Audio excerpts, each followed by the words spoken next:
Bonjour à tous.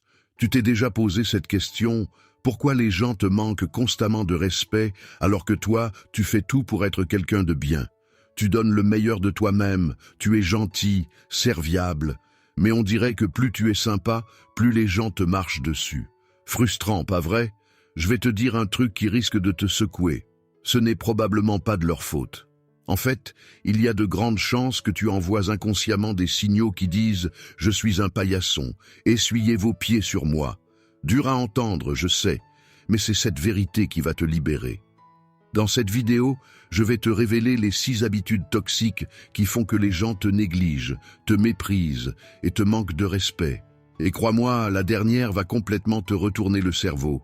J'ai passé des années à étudier la psychologie comportementale, à lire des centaines de livres et surtout à observer des milliers de personnes dans leurs interactions.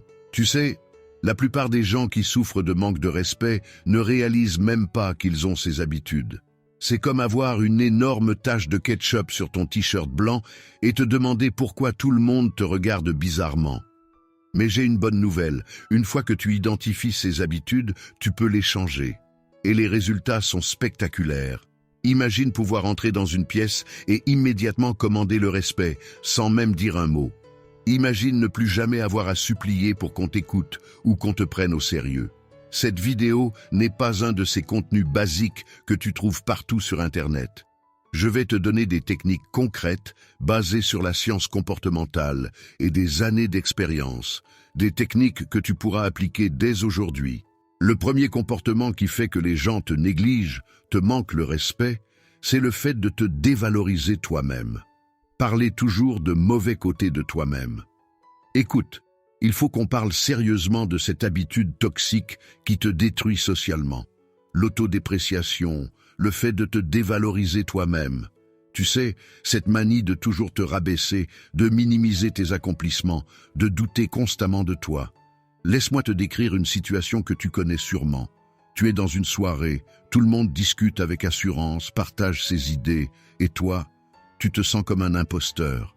C'est comme si tu portais une pancarte « Je ne vaux rien » sur le front.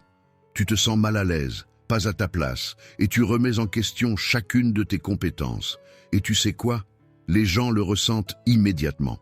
À chaque fois que tu dis « Oh, ce n'est rien » ou « Je ne suis pas doué pour ça », tu enfonces un peu plus le clou de ton propre cercueil social. Des chercheurs de l'Université de Californie l'ont prouvé. Les personnes qui se dévalorisent constamment sont automatiquement perçues comme moins compétentes. C'est dur à entendre, mais c'est la réalité. La psychologue Carol Dweck a mis en lumière un phénomène encore plus inquiétant, c'est un véritable cercle vicieux. Plus tu te rabaisses, plus les gens te traitent comme quelqu'un d'insignifiant et plus tu continues à te dévaloriser. C'est un cycle infernal qu'il faut briser. Attention, je ne te dis pas de devenir arrogant ou prétentieux, je te parle simplement d'arrêter cette autodestruction quotidienne. Tu as le droit d'être fier de tes réalisations. Tu as le droit de dire « Oui, j'ai bien géré ce projet » ou « Je suis satisfait de mon travail ». Ce n'est pas de la vantardise, c'est simplement être honnête avec toi-même. Prenons un exemple concret. Tu viens de terminer un projet au travail. Au lieu de dire « Oh, ce n'était rien de spécial » ou « N'importe qui aurait pu le faire », dis plutôt « J'ai travaillé dur sur ce projet et je suis content du résultat ». Tu vois la différence? C'est la même information, mais présentée avec respect pour ton travail. Tu te demandes comment changer? Commence petit à petit. Chaque fois que tu te surprends à te rabaisser, arrête-toi net et remplace ta phrase négative par quelque chose de plus équilibré. Si tu fais une erreur, dis « Je vais apprendre de cette expérience » au lieu de « Je suis vraiment nul ». Oscar Wilde avait raison, on nous traite avec le même niveau de respect que celui qu'on s'accorde à soi-même. C'est comme un miroir. Si tu te traites comme un moins que rien, les autres suivront. Mais si tu commences à te respecter et à reconnaître ta valeur sans exagération, les gens s'aligneront naturellement. Regarde autour de toi. Les personnes que tu respectes, est-ce qu'elles passent leur temps à se dévaloriser? Non. Elles sont conscientes de leurs forces et de leurs faiblesses, mais elles se respectent. À partir d'aujourd'hui, je veux que tu te fasses une promesse. Commence à noter tes réussites, même les plus petites. Célèbre tes progrès. Accepte les compliments au lieu de les esquiver. Le respect commence par soi-même. Si tu continues à te déprécier, tu donnes inconsciemment la permission aux autres de faire pareil. Souviens-toi, traite-toi avec le même respect que tu voudrais recevoir des autres. Le changement commence maintenant, avec toi. Le deuxième comportement qui fait que les gens te négligent, te manquent le respect, c'est le fait d'être trop poli, l'excès de politesse. Tu sais quoi? On doit parler d'un truc qui peut sembler complètement dingue. Être trop poli peut en fait te nuire socialement. Je sais, ça paraît contradictoire, mais c'est une réalité que j'observe tous les jours. Tu te reconnais peut-être là-dedans, toujours à dire oui à tout le monde, à t'excuser pour un rien, à éviter les conflits comme si c'était la peste. Tu penses bien faire, mais laisse-moi te dire une chose, tu es en train de saboter ton image et ton respect. Les chercheurs de l'université de Georgetown ont fait une découverte qui va peut-être te secouer. Les gens trop polis sont généralement perçus comme moins compétents et moins influents. C'est dur à entendre, mais c'est la vérité. À force d'être trop gentil, tu deviens pratiquement invisible. Tiens, prenons un exemple concret. Ton collègue te demande encore de le remplacer ce week-end, la 3e fois ce mois-ci. Au lieu de dire poliment non, tu réponds « Ah oui, bien sûr, pas de problème », alors que tu avais des plans. Non seulement tu te fais avoir, mais tu lui donnes le feu vert pour continuer à abuser de ta gentillesse. Attention, je ne te dis pas de devenir désagréable. Comme le disait Albert Camus, la politesse reste importante, c'est une forme de respect. Mais il y a une énorme différence entre être poli et être un paillasson. La vraie politesse, ce n'est pas de dire oui à tout, c'est de communiquer clairement et respectueusement. Voici des signes qui montrent que tu es peut-être trop poli. Tu t'excuses pour des choses qui ne sont pas de ta faute. Tu dis oui alors que tu veux dire non, tu laisses les autres t'interrompre sans broncher. Tu acceptes des délais impossibles pour ne pas froisser. Tu tolères des comportements irrespectueux pour rester poli. La solution? C'est l'assertivité. C'est cette capacité à exprimer tes besoins et tes limites tout en respectant les autres. C'est le point d'équilibre parfait entre être trop poli et être agressif. Arrête de t'excuser pour tout et n'importe quoi. Apprends à dire non quand c'est nécessaire. Exprime ton opinion même si elle est différente. Pose des limites claires dès le début. Fais-toi entendre quand quelque chose te dérange. Par exemple, avec ton collègue qui veut que tu le remplaces, tu pourrais dire « Désolé, mais ce week-end je ne peux pas. J'ai déjà des engagements. » Simple, direct, respectueux, mais ferme. Le problème avec l'excès de politesse, c'est que ça envoie un message subliminal. Je suis prêt à tout accepter pour ne pas déplaire. Et crois-moi, les gens le sentent, consciemment ou non, et certains en profitent. Jean Cocteau disait que la politesse est une façon de montrer sa supériorité. Mais en réalité, c'est une question d'équilibre et de respect mutuel. Le respect, ça se mérite, et ça commence par se respecter soi-même.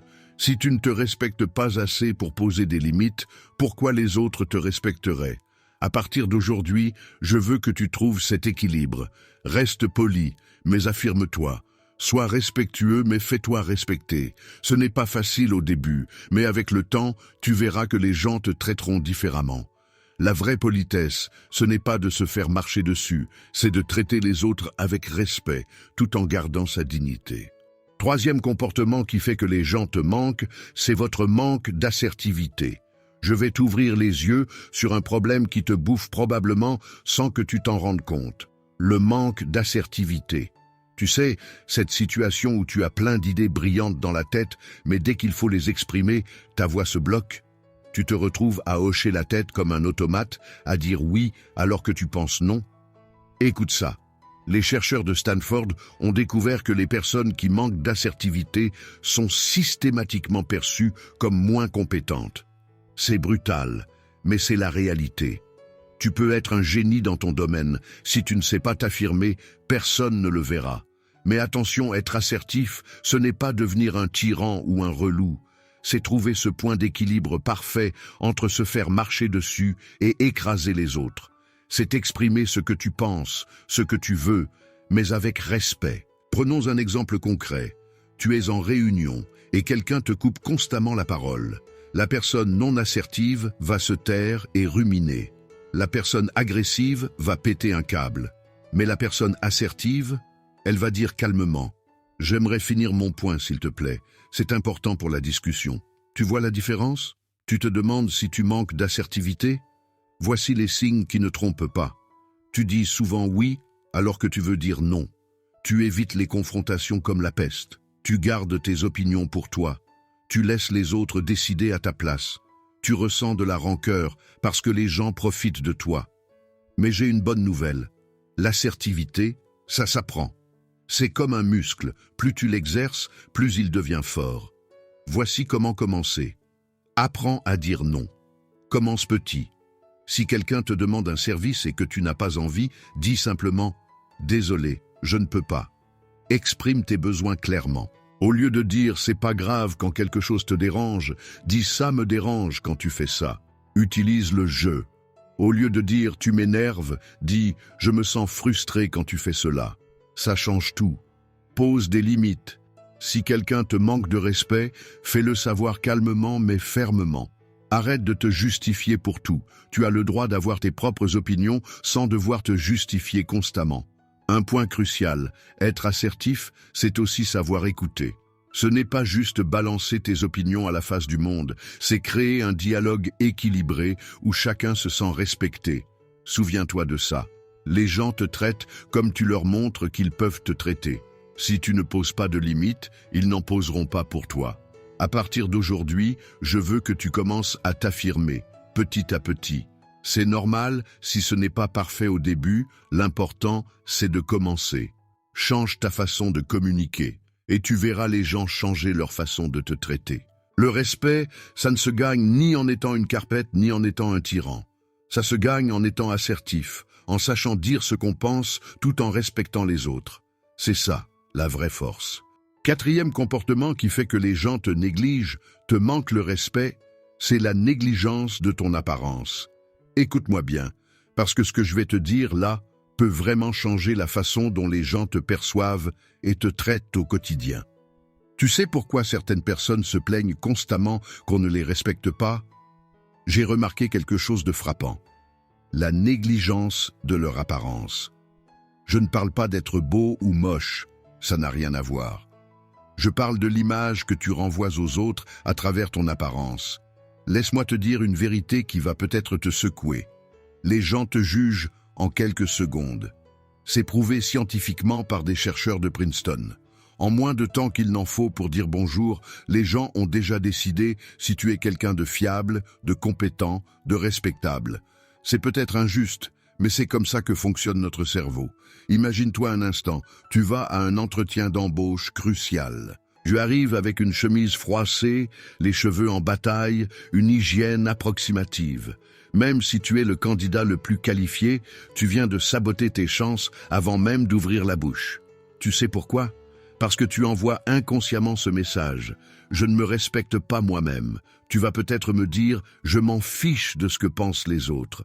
Je comprends ce sentiment, vraiment. Mais réfléchis une seconde.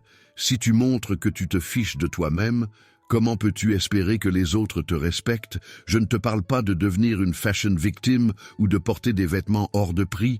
Je te parle des bases, une douche quotidienne, des vêtements propres et repassés, une coiffure soignée, une bonne hygiène dentaire, des vêtements adaptés à chaque situation. C'est simple, mais ça change tout. Et tu sais ce qui est fascinant? Quand tu commences à faire attention à ces détails, quelque chose de magique se produit. Ta confiance en toi augmente naturellement et les gens le ressentent immédiatement. J'ai vu des personnes transformer complètement la façon dont on les traite simplement en commençant à prendre soin d'elles-mêmes. Comme le disait Coco Chanel, la beauté commence au moment où tu décides d'être toi-même. Ce n'est pas une question de ressembler à quelqu'un d'autre, c'est de montrer que tu te respectes assez pour prendre soin de toi. Alors voilà ce que je te propose. Ce soir, regarde-toi dans le miroir. Pose-toi cette question. Est-ce que mon apparence reflète vraiment qui je suis et qui je veux être? Si la réponse est non, il est temps d'agir. Pas pour les autres, mais pour toi. Rappelle-toi, le respect commence par soi-même. Quand tu commences à te respecter, à prendre soin de ton image, les autres le remarquent et te traitent différemment. Ce n'est pas de la superficialité, c'est du respect envers toi-même et envers les autres. Ne sous-estime jamais l'impact de ton apparence sur la façon dont le monde te perçoit. C'est ta carte de visite, ton premier message au monde. Fais en sorte qu'il soit positif, qu'il reflète la personne formidable que tu es vraiment. Cinquième chose qui diminue le respect que les gens ont envers vous, c'est l'incapacité à fixer des limites claires. Écoute bien ce que je vais te dire, parce que ça pourrait changer complètement la façon dont les gens te traitent. Tu sais, cette habitude que tu as de toujours dire oui à tout le monde, de te rendre disponible même quand tu es épuisé, c'est en train de te détruire, et je vais t'expliquer pourquoi. Je vois ça tout le temps. Des personnes formidables comme toi qui restent tard au bureau pour finir le travail des autres, qui répondent aux messages professionnels en pleine nuit, qui gardent les enfants de leur famille même quand ils sont crevés. Et tu sais ce qui est le plus triste? Plus ils disent oui, moins on les respecte. Laisse-moi te dire une vérité qui va peut-être te choquer. Chaque fois que tu n'arrives pas à fixer des limites claires, tu envoies un message silencieux qui dit « Je ne me respecte pas assez pour dire non ». Et crois-moi, les gens le captent, consciemment ou non. Des chercheurs de l'Université de Californie l'ont prouvé. Les personnes qui posent des limites claires sont considérées comme plus respectables. C'est dingue, non? En fait, dire non peut te faire gagner plus de respect que d'être toujours disponible. Je t'entends déjà, mais si je commence à dire non, les gens vont me trouver égoïste. Stop! C'est exactement cette mentalité qui te fait du mal. Fixer des limites, ce n'est pas être égoïste, c'est être sain d'esprit. Voici comment tu peux commencer à changer ça. D'abord, identifie ce qui est vraiment important pour toi. Ton temps, ton énergie, ta tranquillité d'esprit. Ensuite, apprends à dire non sans te justifier pendant des heures. Un simple désolé, ce ne sera pas possible suffit. Prenons un exemple concret. Ton collègue te demande encore de finir son travail. Au lieu de dire « ok, je vais essayer », tu réponds fermement « Désolé, mais j'ai mes propres deadlines à respecter. Je ne peux pas prendre ça en charge. Point final. » Tu sais ce que disait Mark Twain, le respect de soi est le premier secret du succès. Et il avait tellement raison. Quand tu commences à te respecter, à poser des limites claires, quelque chose de magique se produit. Les gens commencent à te traiter différemment. Et laisse-moi te dire une chose importante. Si quelqu'un te respecte moins parce que tu as posé des limites, c'est qu'il ne te respectait pas vraiment avant. Les vraies relations, les relations saines, se construisent sur le respect mutuel. Chaque fois que tu laisses quelqu'un dépasser tes limites, tu lui apprends comment te traiter. C'est brutal, mais c'est la vérité. Alors voilà ce que je te propose. Commence aujourd'hui. La prochaine fois que quelqu'un te demande quelque chose qui te met mal à l'aise ou qui empiète sur tes besoins, pose tes limites. Sois poli, mais ferme. Oui, ce sera difficile au début. Tu vas peut-être te sentir coupable. Mais avec le temps, ça devient plus facile et tu verras la différence dans la façon dont les gens te traitent. Alors maintenant, je te pose la question. Quelles limites as-tu besoin de poser dans ta vie? Qu'est-ce que tu acceptes par habitude plutôt que par choix? Il est temps de reprendre le contrôle et de gagner le respect que tu mérites vraiment.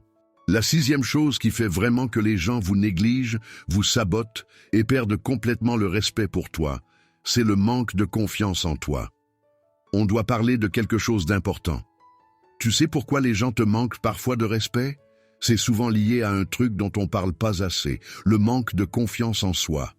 Tu sais, cette habitude de douter constamment de toi, de prendre une éternité pour prendre la moindre décision, de te dire « je ne suis pas capable » ou « je ne vaux pas grand-chose ». C'est un véritable cercle vicieux qui te détruit petit à petit. Laisse-moi te dire une vérité. La confiance en soi, c'est comme une aura invisible que tu dégages. Même quand tu ne dis rien, ton corps parle pour toi. Quand tu manques de confiance, ça se voit dans ta façon de marcher, de parler, de te tenir. Tu te fais tout petit, tu parles doucement, tu évites le regard des autres. Et devine quoi? Les gens captent ces signaux même inconsciemment. Les psychologues l'ont prouvé. Quand tu manques de confiance, les autres te perçoivent comme moins compétent. C'est fou, non? Tu peux être un génie dans ton domaine, mais si tu te comportes comme si tu étais nul, les gens vont finir par le croire. Mais je vais te donner des solutions concrètes. Première chose, arrête de te comparer aux autres. C'est du poison pur pour ta confiance. Tu ne vois que la partie émergée de leur iceberg, alors arrête ça tout de suite. Commence à noter tes petites victoires quotidiennes. Tu as osé prendre la parole en réunion? Note-le. Tu as dit non à quelqu'un? Note-le aussi. Ces petites victoires s'accumulent et construisent ta confiance. Sors progressivement de ta zone de confort. Si tu as peur de parler en public, commence par t'exprimer dans des petits groupes. Si tu as du mal à t'affirmer, commence par des situations simples. Et surtout, entoure-toi de gens qui te tirent vers le haut. Les personnes toxiques qui te rabaissent, tu les élimines de ta vie, tu mérites tellement mieux. Regarde cet exemple, imagine deux personnes qui postulent pour le même job, avec exactement les mêmes compétences. La première entre dans le bureau la tête basse, parle doucement, s'excuse constamment. La deuxième entre avec une posture droite, parle clairement, montre qu'elle croit en ses capacités. Qui va décrocher le poste selon toi? Voici ce que je veux que tu comprennes.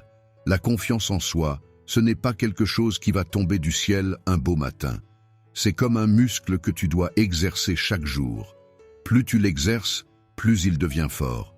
Alors aujourd'hui, je te lance un défi. Commence à agir comme quelqu'un qui a confiance en soi. Tiens-toi droit, parle plus fort, regarde les gens dans les yeux. Même si tu ne te sens pas encore super confiant, fais semblant. Tu sais quoi? À force de faire semblant, ça devient naturel. Le respect des autres commence par le respect de toi-même. Si tu te traites comme quelqu'un qui ne vaut rien, pourquoi les autres te traiteraient différemment? Alors, par quelle petite action vas-tu commencer aujourd'hui pour construire ta confiance? Parce que le respect que tu mérites commence exactement là, par la confiance que tu as en toi-même. Voilà mes amis, on arrive à la fin de cette vidéo, et j'espère que ces 6 habitudes toxiques vous ont fait réfléchir. Vous savez, j'ai moi-même dû travailler sur certaines d'entre elles, et je vois la différence dans mes relations aujourd'hui. Comme disait si bien Nelson Mandela, tout commence par le respect de soi. Quand on se respecte, naturellement, les autres nous respectent aussi. C'est un cercle vertueux. Alors, prenez le temps d'observer ces comportements chez vous, travaillez dessus, et vous verrez vos relations s'améliorer jour après jour. On se retrouve dans la prochaine vidéo. N'oubliez pas de liker et de vous abonner.